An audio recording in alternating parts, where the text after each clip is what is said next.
Okay, so 30 days, nothing but water. Sounds intense. It definitely gets your attention. That's for sure. And that's exactly why we're doing this deep dive.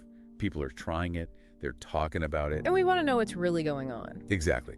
What happens to your body when you make that commitment to just plain H2O? No fancy drinks, no additives, just pure water for a whole month. Should be interesting to see what the science has to say. Right. And, we're all about getting into the nitty-gritty here. So we dug up some firsthand accounts from people who've actually done this challenge. Should give us some real-world perspective alongside the scientific findings. Exactly. And let me tell you, some of the things they described piqued my interest, for sure. Like, seriously, just from drinking more water. Like what stood out to you? Well, for one, this whole idea of like a detox. Jamie, one of the people we read about, she was saying how she ditched all sugary drinks, no more caffeine, just water. And she felt like it was hitting a reset button for her system. Yeah, that makes sense. Your body's naturally designed to flush out waste products.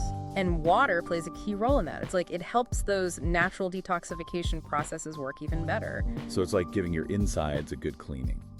Kind of. Think of it as water helping to flesh out all those metabolic byproducts that can build up over time. That's kind of a cool visual. It is. And Yeah. It makes sense when you think about the benefits people report, like with their skin. They talk about this glow up thing. Turns out there's something to that. When you're properly hydrated, it shows. Your skin cells are plumper, which can actually minimize the look of fine lines. Plus, it supports your skin's natural repair processes. Oh, that's interesting. So better skin just from drinking enough water. Okay, I'm listening. But what about energy levels? I mean, I don't know about you, but I kind of rely on that morning coffee. Will I turn into a sluggish mess without it? You and everyone else, right? Seriously. A lot of the accounts we came across, people were worried about that same thing. Like Alex, for example. Yeah, exactly. He was really concerned about losing that caffeine boost. And it's true. There's a chance of a bit of a withdrawal period those first few days. It's like your body's adjusting to this new normal. So how long are we talking? Like a few days a week? Jamie said it took her about a week or so to really find her groove again. Okay. But is there light at the end of this tunnel? What happens after that initial hump? This is where it gets really interesting. A lot of people reported feeling more energized, and consistently so, once they got past that initial adjustment phase. More energized. Really? But how is that even possible? I mean, no coffee, no sugary energy drinks, just water. It's counterintuitive, isn't it? But think about it. When you rely on things like caffeine, you're getting those artificial highs and lows, those energy crashes. By cutting those out, you're letting your body tap into its natural energy stores and kind of establish a more stable baseline. Huh. Never thought of it that way. But it's making me rethink my relationship with coffee, that's for sure. Okay, so maybe clearer skin, maybe more stable energy. What else? What about weight loss? Is that a thing with this challenge? It's one of the big questions, right? Is it really as easy as swapping out a sugary drink for water? And to be honest, the answer is a little more complicated than a simple yes or no. Okay, so walk me through it. So on the one hand, when you cut out those sugary beverages like soda and juice, you're eliminating a major source of hidden calories. And those calories can really add up. So it's not that water's magically melting away fat. It's more like you're not bombarding your system with as much sugar as before. Exactly. Yep. But it's not like water doesn't have its own weight management benefits. Studies actually show that drinking cold water can temporarily boost your metabolic rate. It helps you burn just a smidge more calories throughout the day. It all adds up, right? Exactly. Now, it's not a huge difference, but hey, it's a nice little bonus. The main takeaway here is that this 30-day water challenge isn't some magic bullet for dramatic weight loss. It's more about making a shift toward healthier habits. You got it. It's about setting the stage for sustainable change, not quick fixes. Okay, I'm all for sustainable change. This is all sounding pretty good so far. But let's be real for a second. There's got to be a downside, right? Like, what about feeling hungry? And that's a question everyone wants the answer to. Right. Am I going to be absolutely starving all the time if I'm only drinking water? Because if so, I can already see myself raiding the vending machine. Well, it's funny you should mention that because it seems like the experiences are all over the map. Really? So it's not as simple as drink more water, feel less hungry. It's not. Some people swear that upping their water intake actually puts the brakes on their appetite. Like they're just full from the water itself. Yeah, that feeling of fullness can really help with those cravings you get between meals. That makes sense. Sometimes if I have like a big glass of water before I eat, I don't feel as hungry. But what about the people who said they felt more hungry? I mean, that seems counterintuitive. Right.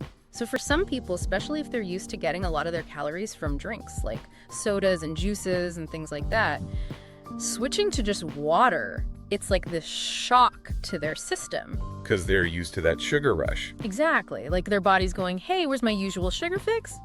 I can see that. But the thing is, over time, staying properly hydrated, it can actually help your body get better at regulating its hunger signals. Yeah, Like you start to tell the difference between actual hunger and just being thirsty or craving something sweet. Okay. Okay, that's good to know. Anything to avoid those impulse snacks, right? No? But here's the thing that always gets me. What about drinking too much water? Ah, yes. The age-old question. Because we always hear, drink more water, drink more water. But is there a point where it's too much of a good thing? Well, you're right. Even with something as essential as water, you can overdo it. How so? There's something called hyponatremia. It's also known as water intoxication. Don't worry, it's rare. Water intoxication. Okay, now I'm a little scared. It's not as common as you think, but it can happen if someone drinks a massive amount of water really fast. Okay, so like, how much are we talking about here?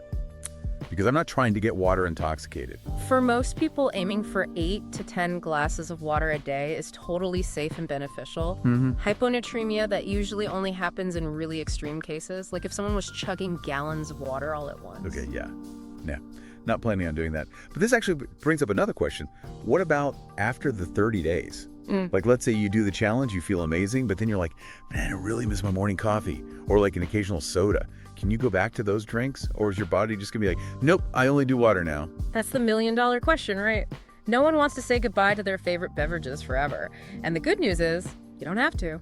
Oh, thank goodness. Tell me more. Because I'm not sure I'm ready to be a water purist for the rest of my life. No, not at all. It's not like that. After a month of mostly water, your body's probably adjusted. You might even find you don't crave those sugary drinks as much. But it's not like you flipped a switch and your taste buds are permanently changed. You can totally reintroduce other drinks back into your routine. So it's not like this all or nothing thing. Exactly. It's more about like hitting the reset button on your habits. You've had this chance to step back from those cravings you have and think about your choices. Yeah. You know, in our research, Jamie, she was actually talking about how important that is, finding that moderation is key. Moderation. It always comes back to that, doesn't It it? really does. You know, you might find that you don't need that afternoon soda as often, or you really savor that morning coffee even more now. Hitting the reset button. I like that. Because it's not about like denying yourself all the things you enjoy. It's more about like being aware, Yeah. right? Making choices that make you feel good. Absolutely. And that's what we keep coming back to, this idea of like self-discovery, you know, this challenge. It's not about following a strict set of rules. It's about seeing how your body responds when you make a change. So as we wrap things up here, what are the big takeaways for our listeners? If someone's out there thinking about trying this 30-day water challenge, what should they keep in mind? We covered a lot of ground today. We talked about the possibility of clearer skin, maybe some help with weight management, and how important it is to really tune in to those hunger cues.